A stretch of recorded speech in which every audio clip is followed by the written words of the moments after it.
इस पुरफ़तन दौर में ज़ीज़ की जस्तजू में वबा व कहत के खौफ में मुब्तला सियासी, माशी और समाजी मसाइल में घिरे हुए पाकिस्तानी और मगरिब व मशरिक़ के तहज़ीबी टकराव के दरमियान ये परेशान हाल मुमलिकत खुदादाद अनगिनत वसाइल के बावजूद मसाइल में घिरी हुई। आखिर हकाइक हैं क्या? सच को तुतला देने वाले हकाइक व वाक़यात, बेदारी शऊर और हक़ गोई फ़र्ज़ है इस कौम पर, क्योंकि यहाँ लगा हुआ है एक तुरफ़ा तमाशा।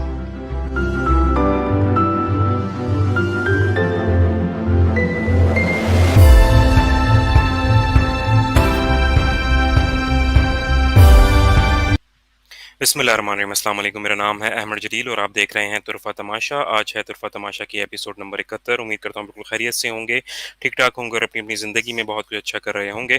प्रोग्राम में आगे बढ़ने से पहले मैं वेलकम करना चाहूँगा हमारे शो के एनालिस्ट हमारे दोस्त सैयद सलमान शाह को अपने शो में। अस्सलाम वालेकुम सलमान भाई, वेलकम टू द शो। वालेकुम अस्सलाम इमाम, बहुत-बहुत शुक्रिया। ये जनाब आगे बढ़ने से पहले मैं कंडोलेंस करना चाहूँगा।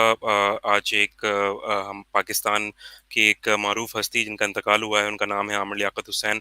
बहुत एक अफसोस की खबर है और अल्लाह ताला एक गमगीन खबर है। अल्लाह ताला उनके दर्जात को बुलंद फरमाए, उनके गुनाहों को माफ़ फरमाए और उनके घर वालों को सब्र जमील अता फरमाए। एक पाकिस्तान की मीडिया इंडस्ट्री का एक बहुत बड़ा नाम था। उनकी जो ज़िंदगी थी पूरी वो काफ़ी नशीब फराज रहे उसके अंदर और पाकिस्तान के अंदर नए ट्रेंड्स को उन्होंने मुतारिफ करवाया। और न सिर्फ ये बल्कि जो रमज़ान ट्रांसमिशन उस हवाले से वो काफ़ी ज़्यादा मशहूर थे। उनके दूसरे मामलात क्या थे उसकी मैं डिटेल में नहीं जाना चाहूँगा। लास्ट उनकी जो पॉलिटिकल पार्टी थी वो पाकिस्तान तहरीक-ए-इंसाफ थी। उससे पहले वो मुत्तहदा कौमी मूवमेंट पाकिस्तान से भी जो है वो उनका ताल्लुक़ रहा और 49 इयर्स की उनकी एज थी। तो इस हवाले से हमारे टॉपिक पे बढ़ने से पहले सलमान भाई आप आमिर लियाकत के हवाले से अगर कुछ कहना चाहें तो? जी। जी, हमारे यहाँ ज़्यादातर लोग जजमेंटल हो जाते हैं इस बारे में और उनका जो आखिरी का ज़वाल का जो अरसा है, उसको देख के जो है वो फिर पूरी पिक्चर पोर्ट्रे करते हैं कि बस वो ऐसे ही था। उनकी अगर आप देखें जब वो टीवी पे आए अर्ली 2000 में, तो उनके बहुत अच्छे काम हैं। उन्होंने नए ट्रेंड जैसे आपने कहा कि मुतारिफ़ कराए। जो पहली दफ़ा पे मेरे ख़्याल में जो आलिम जितने होते थे उनको एक पैनल पे ला के और मुख्तलिफ मकतब फ़िक्र के जो आलिम हैं उनको एक ही स्टेज पे बिठा के और उनके दरमियान कॉमन ग्राउंड्स पे बात करना, मेरे ख़्याल में ये जो है क्रेडिट भी आमिर लियाकत को जाता है कि उन्होंने बिठा के उनके दरमियान हारमनी बरकरार रखना। कोई बहस अगर हो जाती थी तो बीच में पढ़ के सुलह सफ़ाई करा देते थे। तो देखें इंसान की अच्छी चीज़ों पे नज़र रखनी चाहिए और बाकी ये कि अगर हम व्यूअर्स को ये बोलेंगे कि अल्लाह मियाँ ने भी मीज़ान का जो है ना वो रखा है कि जो पल्ला भारी होगा, तो गलतियाँ तो इंसान से होती हैं, ख़ता होती है। उनको जवाब देना है जो उन्होंने किया है, हमारा हमें जवाब देना है। तो उनकी अगर अच्छाई पे नज़र रखी जाए तो ओवरऑल उनको अगर आप देखे जाएँ तो उन्होंने बहुत अच्छे काम भी किए हैं और आखिरी उनके जो चंद साल हैं वो ऐसे गुजरे हैं कि जिसमें जो है वो बड़ी वो उनकी डिफेमेशन हुई और ये हुई। खैर अल्लाह ताला उनकी मग़फ़िरत फ़रमाए, उनको ग़रीक़ रहमत करे। उनकी जो खिदमत है पाकिस्तान के लिए और उनकी जो खिदमत हैं इस्लाम के लिए जो उन्होंने शुरू में काम किया है, वो किसी से ढकी छुपी नहीं है। सबको पता है कि वो एक फ़ोरम पे लाके मुख्तलिफ सेक्टेरियन उलमा को लाके बिठाना और उनमें हारमनी बरकरार रखना और अरसे अरसे दराज से वो करते रहे। रमज़ान ट्रांसमिशन और बाकी सब चीज़ें, तो बहुत सारी चीज़ें उनके क्रेडिट पे हैं। Let's not forget about it. और उसके बाद फिर वो मज़हबी अमूर के भी रहे एमक्यूएम की तरफ से। और अगर एक जल्दी से ग्लांस डाली जाए उनकी पूरी ज़िंदगी पे, तो उसके बाद आप देखें कि फिर तहरीक-ए-इंसाफ में भी फिर उसके बाद इख्तिलाफ भी करते रहे और मतलब इमरान खान साहब से उनका शिकवा भी होता था। कराची के हवाले से उनका शिकवा होता था कि कराची पे तवज्जो दी जाए, जो कि भाई जस्ट बात थी। तो बहुत सारी चीज़ें अप्स एंड डाउन्स आए उनकी लाइफ में, लेकिन बहरहाल जो है उनकी जो कंट्रीब्यूशन है उसे किसी भी तौर पे फरामोश नहीं किया जा सकता। जो उनकी जो बातें हैं उसके जवाब दे वो खुद हैं, वो रिस्पॉन्सिबल है। जी। जी, बहुत-बहुत शुक्रिया सलमान भाई, आपने आमिर लियाकत साहब के हवाले से बात की। अल्लाह ताला उनके दर्जात बुलंद फरमाए। वंस अगेन हमारी यही दुआ है। और इस तरह की जो जब डेथ्स होती हैं, जब जवान डेथ्स होती हैं, तो ये एक तरह का मैसेज होता है हमारे लिए कि हम अपने मामलात निजी ज़िंदगी में भी और वैसे भी जो है वो उनको बेहतर से बेहतरीन की जानिब लेके जाएँ, क्योंकि किसी का भी कुछ नहीं पता होता है कि कब किसका वक़्त आ जाए। और ये कि हमें जो है हमेशा जो है वो तैयार रहना चाहिए इन तमाम तर चीज़ों के लिए। आज के टॉपिक की जानिब जनाब बढ़ेंगे। आज एपिसोड नंबर 71 है हमारा, और आप देखते आ रहे हैं कि हम पिछले 3, 4, 5, 6 प्रोग्रामों के अंदर जो है वो लोकल पॉलिटिक्स को बहुत ज़्यादा डिटेल के अंदर हम कवर कर रहे हैं। जिसके अंदर मुल्क की जो सियासी मामलात हैं वो आपके सामने ही हैं, तमाम तर लोगों के कि किस तरह के मामला चल रहे हैं। लेकिन आज हम थोड़ा-सा एक ऐसे टॉपिक के ऊपर बात करना चाह रहे हैं जिसके ऊपर हम पहले भी बात कर चुके हैं डिटेल में, लेकिन अब ये है काफ़ी एविडेंट हो रही हैं चीज़ें। तो उन तमाम तर चीज़ों के ऊपर हम बात करेंगे, जिसमें पेंडेमिक है, जिसके अंदर ड्राउट की सिचुएशन है, जिसके अंदर फूड क्राइसिस है, जिसमें वॉर है, और बहुत सारे सिग्नल्स ऐसे हैं। तो सलमान भाई, मैं आपसे पूछना ये चाहूँगा कि आप क्या समझते हैं कि जिस तरह के हमारी अंदरूनी हालात चल रहे हैं, और जिस तरह से इंटरनेशनल लेवल के ऊपर अगर आप जियो इकोनॉमिक की बात की जाए, तो सिर्फ पाकिस्तान नहीं, पूरी दुनिया के अंदर ही जो है वो मामला इस तरह के हैं। मेरी डिफरेंट जगहों पे डिफरेंट लोगों से बात होती है जो मुख्तलिफ ममालिक में रहते हैं, तो सभी एक बात कह रहे हैं कि चीज़ें जो है बहुत ज़्यादा महंगी हो गई हैं, इन्फ्लेशन बहुत ज़्यादा हो गई है, और स्पेसिफिकली वो पॉइंट आउट करते हैं जो अशिया खुर्दनोश हैं, उस हवाले से वो ज़्यादा पॉइंट आउट करते हैं चीज़ें। तो आप क्या समझते हैं कि क्या हम किसी ऐसी तरफ जा रहे हैं जो कि food crisis, global food crisis का मुर्तकिब होगा वो चीज़? दूसरी चीज़ ये मैं आपसे पूछना चाहूँगा कि अभी जो कोविड-19 के मामलात गुज़रे हैं, तो क्या ये जो हमने एक मंकी पॉक्स के नाम से जो है ना वो एक चीज़ सुनी है, तो क्या ये भी उसी तरह का ही कोई कोई पेंडेमिक है, या फिर ये सिर्फ एक जिसे कहना चाहिए कि एक हॉक्स है? तो आप इस बारे में ज़रूर जी हमें बताइए। जी, सलमान भाई। जी, जैसा कि आपने कहा कि ये एक के बाद एक चीज़ आ रही है, और अगर आप इसको देखें सीक्वेंस में, तो पहले पैंडेमिक और उसके बाद फेमाइन, मतलब जो कहत है हर तरीके का, जिसमें आप फूड क्राइसिस उसका इवेंचुअलिटी में देखते हैं, और उसके बाद जो है वो वॉर है। और वॉर की हम जब बात कर रहे हैं तो नेक्स्ट वॉर जो है वो न्यूक्लियर वॉर की हम बात कर रहे हैं। इस्लामिक एस्केटोलॉजी के टॉपिक पे भी हमने इसको कवर किया था, क्योंकि इस्लामिक एस्केटोलॉजी में इसको मलहमा कहते हैं जो न्यूक्लियर वॉर है, और क्रिश्चियन एस्केटोलॉजी में उसको आर्मागेडोन कहते हैं। तो हमारा वो प्रोग्राम मौजूद है पिछले से पिछले रमज़ान का, आप जाके फिर देख सकते हैं। उसमें हमने डिस्क्राइब किया है कि न्यूक्लियर वॉर जो कि इमिनेंट है, मतलब राउंड द कॉर्नर है, अब आए कब आए। उससे पहले की जो हालात हैं हम उस पर ज़रा बात कर रहे हैं कि देखें, आप देखें आपने पेंडेमिक आया 2020 से ऑनवर्ड, अभी तक आप देखें अभी से पूरी तरीके से निकल नहीं पाए, और अभी तक जो जैसे हमारा आपने कहा कि जियो इकोनॉमिक्स के हवाले से बात है, तो अभी तक हम रिकवर नहीं कर पाए हैं। जो इकोनॉमीज़ हैं वो दुनिया की रिकवर नहीं कर पाई हैं सही से।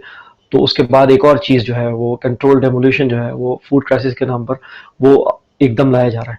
अब उसमें हो क्या रहा है, अगर आप पूरी दुनिया में नज़र डालें और पूरी दुनिया की जराइद पर नज़र डालें और जो क्या चल रही है, तो आप देखें फार्म्स में आग लग रही है, प्रोडक्शन फार्म्स में आग लग रही है, पोल्ट्री की जगहों पे आग लग रही है, एनिमल्स मारे जा रहे हैं। जितने भी आपने बोला ना अशिया खुर्दनोश की कीमतें बढ़ रही हैं, उसकी वजह ये है कि उसकी सप्लाई जो है, पहले तो कहा गया कि पैंडेमिक की वजह से उनकी सप्लाई जो है वो सप्लाई चेन मुतासर हुई है। तो हमें बोला गया कि भाई अब सप्लाई चेन मुतासर हुई इसलिए चीज़ें बचे। अब तो जो सप्लाई है उसी को श्रिंक किया जा रहा है, और वो कैसे श्रिंक किया जा रहा है कि जो फार्म लैंड्स हैं उसमें आग लग रही है, पूरे पूरे जंगलों में आग लग रही है, पोल्ट्री की है वहाँ आग लग गई, जहाँ जानवर है वहाँ आग लग गई, जो प्रोसेसिंग जोन है जहाँ फूड प्रोसेस होता है वो बंद हो गए। बहाना कुछ भी हो सकता है, पहले पैंडेमिक का था, अब कुछ और है। तो फेमाइन, ये जो आपको food crisis around the corner दिख रहा है, और हम इंशाल्लाह अभी अब फ्लैश भी कराएंगे अपने स्क्रीन पे कि मुख्तलिफ जो नाम, मतलब नामवर जरीदे हैं दुनिया के, जिसमें न्यूयॉर्क टाइम्स है, बीबीसी है, आप गार्डियन है, ये सब जो है ना इसकी तरफ पॉइंट आउट कर रहे हैं। और ये मत भूलिए कि ये सब एक तरफ पॉइंट आउट कर रहे हैं कि ये इसके पीछे वही लोग हैं जो आपको कोविड-19 के पीछे नजर आता है। मैं थोड़ा सा हमारी, क्योंकि हमारी जो है मेमोरी जो है हमारी जो है वो शॉर्ट टर्म है और हमें हमेशा है, तो मैं आपको ये न्यूयॉर्क टाइम लिख रहा है कि how bad is the global food crisis going to get, ठीक है ना, और ये बिल्कुल रिसेंट बात हो रही है जून द 7th की। तो अब आप देखें कि मैं थोड़ा सा अपने व्यूअर्स को ये बोलूंगा कि देखें कोविड-19 से पहले, जब कोविड का पहला केस आया दिसंबर में, तो उससे पहले अक्टूबर में 2019 में एक सिमुलेशन हुई, जो है एक एक्सरसाइज हुई न्यूयॉर्क में, और उसको इवेंट 201 कहते हैं। हम मैं फिर जाके अपने व्यूअर्स को बोलेंगे, जाके आप जरा गूगल करें, रिसर्च करें कि 201 इवेंट क्या था। ये द इकोनॉमिस्ट लिख रहा है, ये मशहूर है प्रेडिक्टिव प्रोग्रामिंग में, ये पहले से बता देते हैं लोगों को कि क्या होने वाला है, ये मशहूर है इसमें। ये लिख रहे हैं द कमिंग फूड कैटास्ट्रॉफी। ये सारे साइंस आपको, अगर आपको जरा सी भी आपको डॉट कनेक्टर जो है वो आप हैं और आपको डॉट कनेक्ट करने आते हैं, तो आपको ये बात समझ में आनी चाहिए कि ये सब एक ही तरफ इशारा कर रहा है। और जब मैं बात कर रहा हूँ इवेंट 201 जब उन्होंने किया था अक्टूबर में, तो किसी को पता नहीं था कि एक पेंडेमिक आएगा जो कि चलेगा, उसमें मास्क, लॉकडाउन, ये वो होगा, किसी को नहीं पता था। लेकिन ये सारी टर्मिनोलॉजीज वो यूज कर रहे थे सिमुलेशन में और एक्सरसाइज में, यानी उनको कैसे पता था कि ये ऐसा आएगा तो फिर इसको इस तरह करना पड़ेगा, उनको सब कुछ पता था। इसी तरह के एक्सरसाइज और सिमुलेशन जो है वो मार्च 2021 में मंकी पॉक्स पे हुई है, जो कि हमारे व्यूअर्स के लिए बड़ी हैरानकुन बात होगी।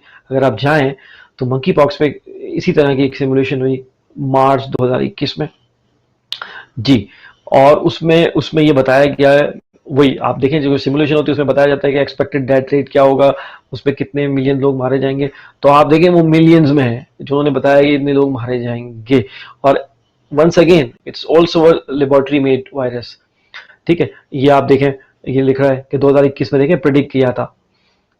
और ये अगर आप इसको ऊपर कर सकें थोड़ा सा, मैंने नीचे भी हाईलाइट किया हुआ है येलो में तस्वीर के नीचे भी, तो उसमें लिखा हुआ है एग्जैक्टली उस सिमुलेशन के दौरान ये बात एग्जैक्टली, और अगर आप उसको वो कर सके जूम, एग्जैक्टली ये लिखा हुआ है कि वो सिमुलेशन में ये बात बता दी गई थी कि ये कब तक जो है वो आवाम में आ जाएगा, यानी लॉन्च हो जाएगा। और वो डेट लिखी हुई है 15 मई 2022, और उसी वीक में जो है वो दुनिया में इसकी लहर देखी गई है। यानी इतना उनको 2021 में कैसे पता था? आप जरा इस बात पे गौर करें हमारे व्यूअर्स कि उनको सिमुलेशन के दौरान यानी 2021 मार्च में कैसे पता था कि एक्सपेक्टेड मई 15 तक ये जो है वो पब्लिक हो जाएगा, मतलब ये वायरल हो जाएगा। और उसी हफ्ते ये प्रॉपरली वायरल हुआ है, आउटब्रेक हुआ है इसका। तो अब तो आपको मतलब थोड़े से जो है वो थिंकिंग कैप्स जो है वो आप ऑन कर लें कि ये कोई कॉन्स्पिरेसी थ्योरी वाली बात नहीं है। यानी 2021 मार्च में वो एक बात कह रहे हैं जो 2022 मई में होगी, और वो हो भी रही है। नाउ अब आप ये देखें, ये फिर न्यूयॉर्क टाइम्स है और ये लिख रहा है monkey pox can be airborne too. आप देखें आप, और वो कह रहा है कि इसको कोविड की तरह ही देखें। फिर मास्क की उन्होंने तस्वीर लगाई है और वो कह रहा है कि ये इसको आपको कोरोना की तरह टैकल करना पड़ेगा। अभी हम कोरोना से बाहर नहीं निकले हैं।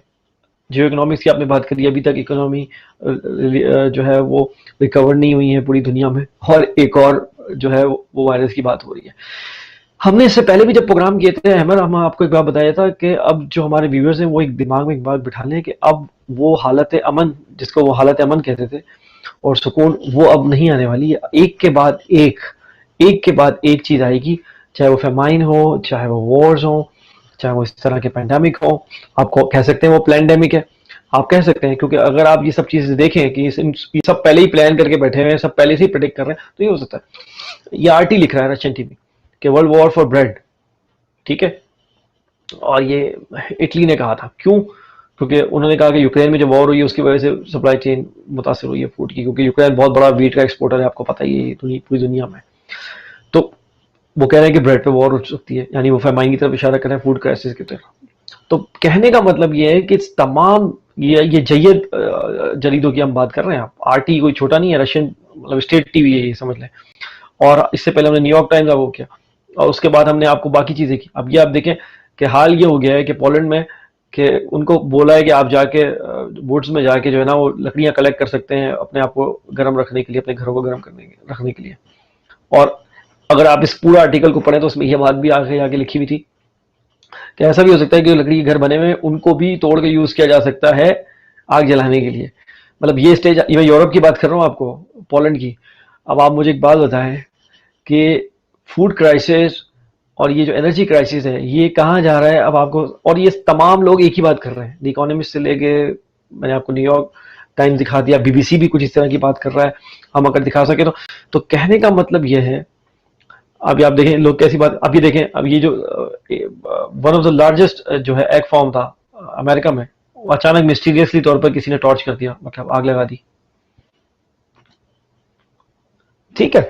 तो ये जो मिस्टीरियसली जो है ना, ये पूरी जंगलों में जानवर समेत जंगल खत्म हो रहे हैं, मतलब उसमें जो जानवर हैं वो भी खत्म हो रहे हैं, जंगल भी खत्म हो रहे हैं। ये बीबीसी कह रहा है, देखें आप, वार्न कर रहा है आपको ग्लोबल फूड क्राइसिस पे।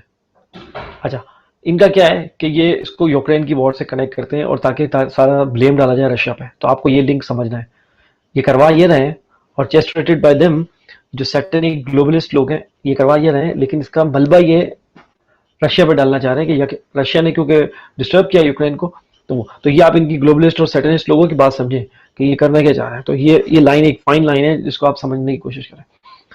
तो ये माहौल एक बन रहा है अहमर, और जो हमारे यहाँ इदराक रखने वाले, शऊर रखने वाले लोग हैं, और जिन जिन लोगों को अल्लाह मियां ने सलाहियत दी है सोचने की, जो कि मुझे ऐसा लगता है कि जो सबसे बेहतर सलाहियत है जो अल्लाह मियां ने हमें दी है, जो सबसे बेहतरीन सलाहियत है, वो सोचने की सलाहियत है। अब उसको आप थिंकिंग बोले, वो एक लेवल आगे चल जाके वो क्रिटिकल थिंकिंग बन जाती है, वो जो भी है। ये फिर द इकोनॉमिस्ट लिख रहा है, और ये बिल्कुल लेटेस्ट मैं आपको बता रहा हूँ। ये कह रहा है कि न्यू ईरा, और अगर आप इसकी सब टाइटल देखें तो वो न्यूक्लियर वॉर की बात कर रहे हैं। देखा, why the war in Ukraine makes nuclear conflict more likely. एक प्रोग्राम हम पहले भी कर चुके हैं कि जो दुनिया में मुख्तलिफ न्यूक्लियर फ्लैश पॉइंट बन रहे हैं, उनमें से पाकिस्तान इंडिया का जो कश्मीर पे है वो भी एक है, चाइना ताइवान का है, और इस तरह रशिया यूक्रेन का बन चुका है। तो ये फ्लैश पॉइंट्स तो बन चुके हैं, किसी भी वक्त ये कन्वर्ट हो जाएंगे न्यूक्लियर वॉर में, जिसकी प्रोटेक्शन हमारी स्केटोलॉजी में भी है और क्रिश्चियन स्केटोलॉजी में भी है। तो सलमान भाई, इसका बेनिफिशियरी फिर कौन होगा? इतनी तमाम तर चीजों का बेनिफिशियरी कौन है, ये तो बताया मैं। फिर मतलब फायदा तो किसी न किसी को हो रहा होगा ना। मैं आपको बताता हूँ, ये वही बेनिफिशरीज हैं जो कि कोविड-19 के थे। अब मैं आपको एक इत्तेफाक की बात बताऊं, गार्डियन लिखता ही है, गार्डियन ने पूरी तहकीक करी और उसने लिखा कि अमेरिका में जो सबसे बड़ा प्राइवेट फार्म ओनर है वो बिल गेट्स बन चुका है ना। बिल गेट्स का अचानक जो ध्यान है वो फार्म लैंड पे आ गया है। अब आप जरा, अगर आप डॉट कनेक्ट कर सकें तो आप देखेंगे क्यों फूड सप्लाई को कंट्रोल किया जा रहा है। देखें, ये गार्डियन लिख रहा है, ठीक है ना। मैं कोई आपको पता है, कोई हम लोग कोई लोकल अखबार कोट नहीं कर रहे हैं, समझ रहे हैं आप। बिगेस्ट प्राइवेट ऑनर बन चुका है ये फार्मलैंड्स का, 2,24,000 एकड़ से ऊपर की इसके पास फार्मलैंड है 18 स्टेट्स में, यूनाइटेड स्टेट्स में।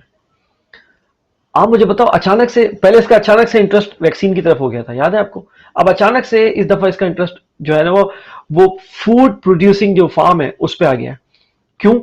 क्योंकि फूड सप्लाई कंट्रोल करें, ताकि जब फेमाइन आए तो ये अपने अपने रेट पे उसको बेचें, ठीक है ना, अपने हिसाब से करें और वहां पैसे कमाएं। कितने बिलियनियर्स हैं जो पैंडेमिक के दौरान जो है वो सुपर रिच बन गए। एलन मस्क को देखें आप जेफ बेजोस को देखें आप।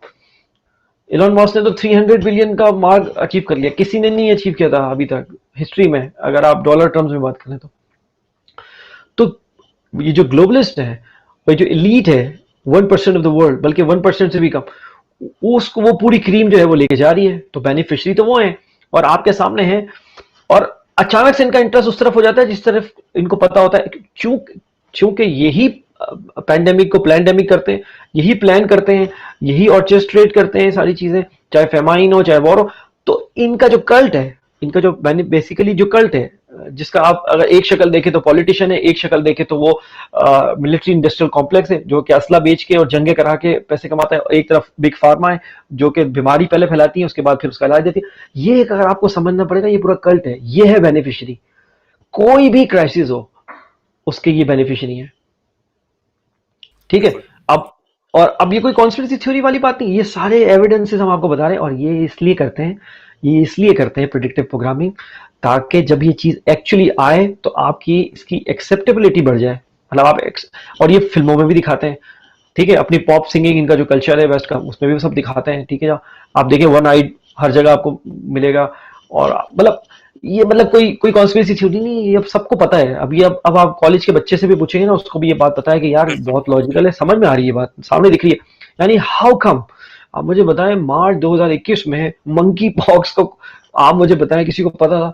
ये सिमुलेशन कर रहे हैं उसकी, और बोल रहे हैं कि मई 2022 तक हो सकता है इसका आउटब्रेक हो जाए, और उसी हफ्ते इसका प्रॉपर वायरल आउटब्रेक होता है। Now how come? तो तमाम तो सिचुएशन में सलमान भाई फिर पाकिस्तान कहाँ खड़ा है? क्योंकि जाहिर है हमें तो अपने मुल्क के हिसाब से भी बात करनी है। पाकिस्तान के अंदर तो वैसे ही इकोनॉमिकल इतने मसले चल रहे हैं, तो फूड क्राइसिस और वो सारी चीज़ों को तो फोर्स ही नहीं किया होगा। मेरा नहीं ख्याल कि गवर्नमेंट इतनी कॉम्पिटेंट है। ना आपकी गवर्नमेंट केपेबल है, ना आपकी स्टैब्लिशमेंट केपेबल है। दानिश्वर आपका जो है वो कुछ और ही लिख रहा है, ठीक है ना। तो आप इनसे उम्मीद मत रखें। ये जो न्यू जनरेशन है, यंग जनरेशन है, जिसके जिसके हाथ में रिसर्च है, जो सोशली कनेक्टेड है पूरी दुनिया से, ये अब उसका काम है पावर कराना इन लोगों को, क्योंकि ये जो है वो जनरेशन मैं आपको क्या बताऊं, ये बेबी बूमर्स वाली जनरेशन है, जनरेशन एक्स है। तो इनको तो यूज ही नहीं करना था, इनको तो पता ही नहीं है रिसर्च के नए टूल्स हैं क्या। तो बेसिकली अब जो यंग जनरेशन है उन्होंने पुश करना है ये एजेंडा, और उनको बताना है कि ये हमारी प्रायोरिटीज है। अब आप बोल रहे हैं कि पाकिस्तान को क्या करना चाहिए, 1 2 3 सोल्यूशन की बात करते हैं। हम एग्रीगेरियन इकोनॉमी है, ठीक है ना, बाय एंड लार्ज हम एग्रीगेरियन इकोनॉमी है, मतलब हम 60 से 70% एग्रीगेरियन है, बाकी हम इंडस्ट्रियलिस्ट है। तो कहने का मतलब है फूड सिक्योरिटी हमारे पास होनी चाहिए। अब फौरन फौरन आप ये काम करें, और मैं आपको थोड़ा सा रेफरेंस फिर दूंगा, एक दफा मैंने पहले भी बोला था, सूरह यूसुफ में इसकी मिसाल मौजूद है। जब जब बादशाह मिस्र के सामने ये क्राइसिस आया था, तो मैं किस्सा मुख्तसर कर रहा हूँ। जब यूसुफ अलैहिस्सलाम ने मशवरा दिया कि आप ऐसा करें, पहले होल्ड करें, मतलब पहले जो गल्ला वो करें, क्योंकि आगे वाले जो 7 साल आ रहे हैं वो कहत के आ रहे हैं। तो 7 साल पहले बम्पर क्रॉप हुई और उसके बाद 7 साल कहत के आए। तो जो उन्होंने स्टोर किया था, तो ना सिर्फ उन्होंने मिस्र की रिक्वायरमेंट पूरी करी, बल्कि आस पड़ोस वाले जैसे कुनान से लोग आ गए थे, यानी उनके अपने भाई आ गए थे कुनान से, उनको भी रिक्वायरमेंट पूरी की। तो पाकिस्तान को अब पूरा वो जो यूसुफ अलैहिस्सलाम की जो सुन्नत है उस पर फुल अमल करते हुए, उनको पता है कि सारी इंडिकेशंस फूड क्राइसिस की तरफ जा रही हैं। आप मेरी आज की डेट पे ये बात नोट कर लें अमर, हम ये प्रोग्राम इंशाल्लाह चलाएंगे। इस इस क्राइसिस में जो कि आप लकी हो कि आप एग्रीगेरियन कंट्री हो, कि आपके पास इतना फार्म लैंड है, आप इसका फायदा उठाएं, बड़े बड़े गल्ले के स्टॉक्स बनाएं, और अगले 4-5 साल के लिए मेक श्योर करें कि आप इतना गल्ला आपके पास वाफिर मकदार में मौजूद हो अगले 4-5 साल के लिए, कि आप ना सिर्फ अपनी भी पूरी कर सको, बाकी उम्मा में और किसी को जरूरत पड़े और पड़ोस में किसी की जरूरत पड़े तो आप उसके लिए भी कर सको। उसके लिए आपको चाहिए प्लानिंग।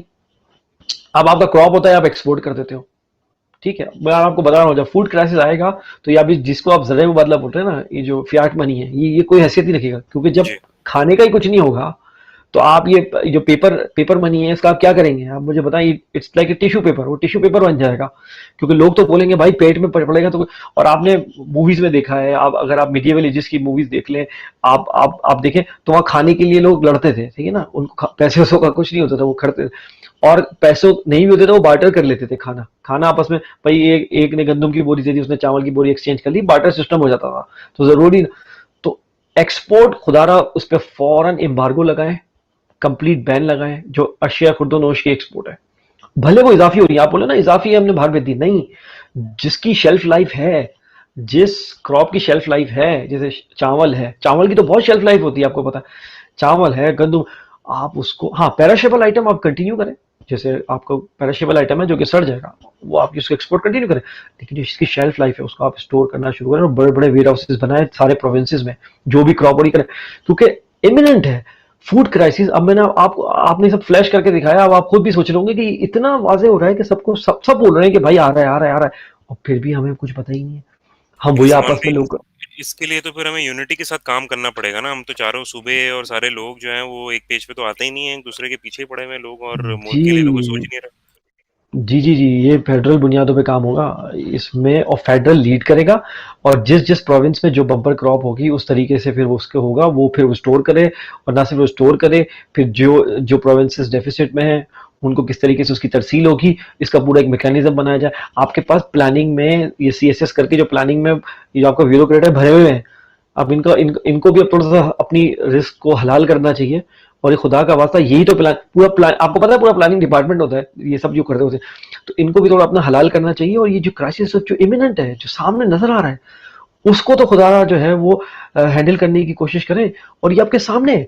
और उसके बाद न्यूक्लियर वॉर है, उसके लिए भी आपको तैयार रहना है, क्योंकि अगर अपोकलिप्स सिनेरियो होता है तो उसके अंदर तो वैसे ही जो न्यूक्स जब डेटोनेट होते हैं तो उसके बाद तो वैसे ही क्रॉप सब खत्म हो जाती है, फिर आप कैसे सर्वाइव करेंगे। आपके पास कम से कम 10 से 15 साल की प्लानिंग होनी चाहिए। हाँ, आप तो अभी पाकिस्तान में, तब तो 5 साल मंसूबा भी अयूब खान के दौर में होता था, वो भी नहीं बनता अब तो शॉर्ट टर्म प्लानिंग होती है, भाई ये साल निकाल दूं बस, सर्वाइवल, वो नहीं होता सर्वाइवल ऑफ द फिटेस्ट, वो वाले मोड में आ चुके हैं हम सब, कि भाई सर्वाइव कर लें।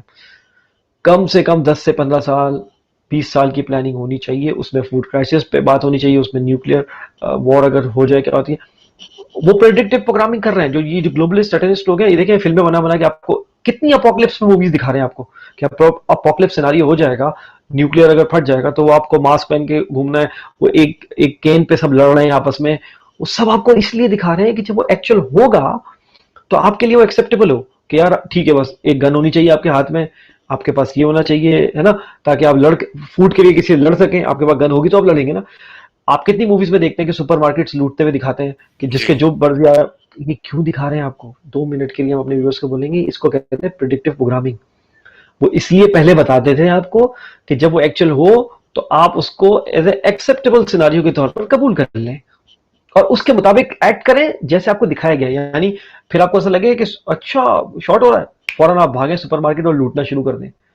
समझ रहे हैं? आपको आपको आपको पहले से वायरिंग की जा रही है कि आपने क्या करना है और ऐसा होगा। तो हमें क्या करना है? हम तो ये लूट मार वाले मामले में नहीं जाना चाहते, हमें तो बेहतर प्लानिंग करनी पड़ेगी। और पाकिस्तान को तो देखें, इस पे लीड लेनी चाहिए, एग्रीगेरियन इकोनॉमी है। और अगर कुछ फार्म लैंड अगर नहीं है जो एग्रीकल्चर के काबिल नहीं है, उसको भी एग्रीकल्चर के काबिल बनाए। अभी आपके पास कुछ टाइम है, जब तक अल्लाह ताला आपको वक्त दे रहा है, क्योंकि ये शैतानी लोग जो हैं ये तो एक के बाद एक क्राइसिस अब लेके आएंगे। मैं आपको बता रहा हूँ, ये दौर फितन है। समझ रहे हैं आप? ये फितनों का दौर है। अब एक के बाद एक फितना आएगा, एक के बाद एक फितना आएगा, एक के बाद एक फितना आएगा। और मैं आपको सही बात बता दूं कि अगर आपने इसकी प्लानिंग नहीं की अहमर, तो फिर हमारा भी वही हाल होगा जो कहता है शायद कि दास्तां भी ना होगी दास्ताना में। ये हाल होने वाला है हमारा बिल्कुल आप अगर सही हमने कह इसकी रहे हैं। प्लानिंग नहीं की। और ये कितना इमिनेंट है आपको नजर आ रहा है ये? और ये जो आपने अभी सब शेयर कराया है अपनी स्क्रीन पर, ये लेटेस्ट इस हफ्ते के, इससे पहले हफ्ते के, ये सब एक साथ लिख रहे हैं। और ये सारे जरीदे आपको पता है कौन कंट्रोल करता है? आपको सब पता है। ये वही कल्ट है जो पीछे से मीडिया भी कंट्रोल करता है, जो बिग फार्मा भी कंट्रोल करता है, जो मिलिट्री इंडस्ट्रियल कॉम्प्लेक्स जो है, जो पूरी दुनिया में वेपन सप्लाई करते हैं। अब भाई वेपन्स की सेल कैसे बढ़ेगी अगर आप कॉन्फ्लिक्ट ही नहीं होगा दुनिया में? तो ये सारी चीजें पीछे, और ये पैसे बनाते हैं। बिल गेट्स अचानक से सबसे बड़ा प्राइवेट ऑनर बन गया फार्मलैंड का। How how come and how is it possible? और उसका क्या इंटेंशन है अब? पहले वो वैक्सीन के पीछे पड़ा हुआ था, अब वो फार्मलैंड के पीछे पड़ा हुआ है क्योंकि वो फूड सप्लाई कंट्रोल करना चाहता है, जी। जबकि उसको पता है कि फूड क्राइसिस इमिनेंट है। तो ये बहुत मोटी मोटी बातें हैं, हजम करने के लिए आसान है और आप समझ सकते हैं। जी, बहुत शुक्रिया सलमान भाई, आपने काफ़ी डिटेल में गुफ्तगू की फूड क्राइसिस के हवाले से, वॉर के हवाले से, और आपने ये भी सॉल्यूशन दिया कि पाकिस्तान को इस वक्त क्या करना चाहिए। पाकिस्तान को जो फेडरल लेवल के ऊपर इसमें लीड लेनी चाहिए और सूबों को सूबाई गवर्नमेंट को जो है अपने साथ मिलाना चाहिए। तो जाते-जाते कोई अगर पैगाम आप देना चाहें, क्योंकि हमारे शो का बिल्कुल अब इख्तिताम होने वाला है, तो सलमान भाई क्या पैगाम आपका होगा हमारे जो व्यूअर्स हैं उनके लिए और जो हमारे जो मुक़्तदर हल्के हैं उनके लिए? एक पैगाम है कि हुकूमत और जो मास मीडिया है, इस पे आंख बंद करके यकीन करना ख़त्म कर दें, अपनी खुद रिसर्च करें। अल्लाह मियाँ ने आपको सलाहियत दी है रिसर्च की, अल्लाह मियाँ ने आपको सलाहियत दी है सोचने की, अल्लाह मियाँ ने आपको तफक्कुर की, अल्लाह मियाँ ने आपको तहकीक की सलाहियत दी है। खुदारा उसको यूज़ करें। एक ह्यूमन बीइंग, एक आदमजात अगर अपनी ये सलाहियत जो अकल अल्लाह ताला ने इसको दी है, अगर वही इस्तेमाल नहीं करता, तो बाकी जिबलतें तो उसकी उसी तरीके से हैं जैसे जानवर की हैं। वही ज़रूरियात है उसकी भी, खाना पीना, एब्सोल्युटली। ठीक है ना? तो इब्राहिम मास्लो की थ्योरी है, अब जाके पढ़ लें। वो कहता है कि जो बेसिक नीड्स हैं वो तो वही है, आपकी भी वही है जो जानवरों की है, ठीक है ना? तो आपको सेल्फ एक्चुअलाइजेशन तक पहुंचना है, जो कि वो कहता है कि जो पैरामिड का टॉप है। यानी आपको फिर एक वक्त ऐसा आना है कि आपको अपने लिए नहीं दूसरों के लिए जीना है। यानी हुँ। इतना बड़ा काम करना है कि आप दूसरों के लिए जिए। तो बस यही पैगाम है यूथ के लिए, ऑनर के जो हमारे व्यूअर्स हैं उन सब के लिए ये बात कि सोचें प्लीज, तफक्कुर करें, तहकीक करें। और ये सारा जो इन्वायरमेंट है ये इस तरीके से सेट किया गया है कि आप सोचने मत जाएं। आप टीवी में लग जाएं, मास मीडिया में, आप मूवीज में लग जाएं, आप किसी और खराफात में लग जाएं, आप ये सोचें और तहकीक ना करें। जब आप अकेले में बैठ के तहकीक करेंगे, गौर फिक्र करेंगे, सोल सर्चिंग करेंगे, तो फिर आपको डॉट कनेक्ट होते हुए नजर आएंगे। ऐसा हो ही नहीं सकता क्योंकि अल्लाह ताला ने एक ऐसी सलाहियत दी है, एक ऐसी इनसाइट दी है, जिसको आप गट फीलिंग बोलते हैं, कोई बोलता है सिक्स सेंस, जो भी आप बोले, वो आपको जरूर खबर देती है कि समथिंग इज रॉन्ग और something is going to be wrong. तो वो आपको जरूर बताती है, लेकिन उसके लिए उसको तवज्जो देना बड़ा जरूरी है। यानी उसको शार्प करने के लिए जब आप गौर करेंगे तो वो भी शार्प होती है, बहुत वरना सारे अगर लोगों के आप लिए वो नोटिसेबल ही नहीं होती ना वो। नोटिसेबल नहीं होती। लोग हुजूम में जी रहे हैं, हुजूम की तरह जी रहे हैं और बस चले जा रहे हैं। और एक भेड़ चाल है, अगर आप देखें पाकिस्तान में अगर कोई एक काम करता है तो दूसरा भी वही काम करना शुरू करता है, इसलिए कि वो पहले वाला काम कर रहा है। जी, तो बस वो एक भेड़ चाल है। भेड़ चाल से आप निकले, जो आदमी अकेला जा रहा हो उसके पीछे जाए। एक हजूम एक तरफ जा रहा हो, जो बंदा अकेला जा रहा हो उसके पीछे जाए, हो सकता है वो आपको जो है वो मंजिल का पता दे दे, और जो जो हजूम है वो ज्यादातर ऑफ द क्लिफ जाके वो नीचे गिर जाता है। याद रखिएगा हजूम जो है ना वो भेड़ चाल पे होता है। तो तहकीक करें, सोचें, सोचना शुरू करें। ये एक ऐसी स्किल है अगर आपने डेवलप कर ली, सोचना हर बारे में। आप बड़ा, आपको बस आपकी कोर्स की किताबों ने बताया, बस अपने करियर के बारे में सोचें, करियर के बारे में, आप करियर के बारे में भी सोचें, ह्यूमैनिटी के बारे में भी सोचें, अपने मजहब के बारे में भी सोचें, अपने घर वालों के लिए भी सोचें, अपने लिए भी सोचें। और ये याद रखें कि बस एक आखिरी पैगाम ये कि ये देखें, जैसे कि आपने शुरू में आमिर लियाकत साहब की जो है रहलत का जिक्र किया, तो ये सोचें किसी भी वक्त कज़ा आ जानी है। तो आप एक ऐसी स्टेज पे हो कि अगर आंख बंद हो जाए खुदा की रजा से, और फिर अगले ही लम्हे जब आपको दोबारा जगाया जाए तो आप जवाबदेह होंगे। आपको ये आपका ईमान है एज ए बिलीवर, तो आप क्या जवाब देने के काबिल होंगे? ये एक बड़ा क्वेश्चन मैं आज छोड़े जा रहा हूं। किसी भी वक्त कज़ा आ सकती है, आपकी आंख बंद हो सकती है।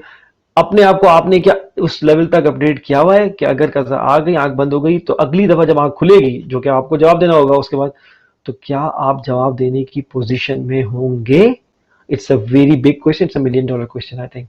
एमा, thank you so much Salman भाई, जज़ाकल्लाह, आपने बहुत अच्छा इसको सम अप किया। और यही सवाल हम आज छोड़े जा रहे हैं, आप अपने आप से पूछिए ये सवाल। उम्मीद करता हूँ आज की एपिसोड आप तमाम लोगों को बहुत अच्छी लगी होगी, और आप इसका फीडबैक हमें ज़रूर देंगे। आप हमें फॉलो कर सकते हैं, हमारी जो ट्विटर हैंडल है उसके ऊपर, ट्विटर हैंडल के हमारा जो तुरफा तमाशा के नाम से हमारा ट्विटर हैंडल है, उसके ऊपर हमें फॉलो कर सकते हैं। फेसबुक के ऊपर हमारा पेज है facebook.com/तुरफा तमाशा।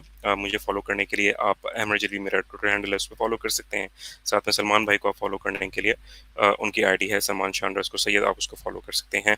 आज का फीडबैक हमें ज़रूर दीजिएगा, और कि आपको कैसा लगा आज का शो, और ये जो सवाल हम आपके पास छोड़े जा रहे हैं इसके बारे में आप ज़रूर कमेंट कीजिएगा कि ये सवाल का जवाब आप दे सकते हैं या नहीं दे सकते। This is Ahmed Jalil along with Syed Salman Shah signing off from Turfa Tamasha, Pakistan, जिंदाबाद। इस पुरफतन दौर में जीस की जस्तजू में वबा और कहत के खौफ में मुब्तला सियासी, माशी और समाजी मसाइल में घिरे हुए पाकिस्तानी और मगरिब व मशरिक के तहजीबी टकराव के दरमियान ये परेशान हाल मुमलिकत खुदादार अनगिनत वसाइल के बावजूद वसाइल में घिरी हुई। आखिर हकाइक हैं क्या? सच को धुंधला देने वाले हकाइक व वाक़यात, बेदारी शऊर और हक गोई फर्ज है इस कौम पर, क्योंकि यहाँ लगा हुआ है एक तुरफा तमाशा।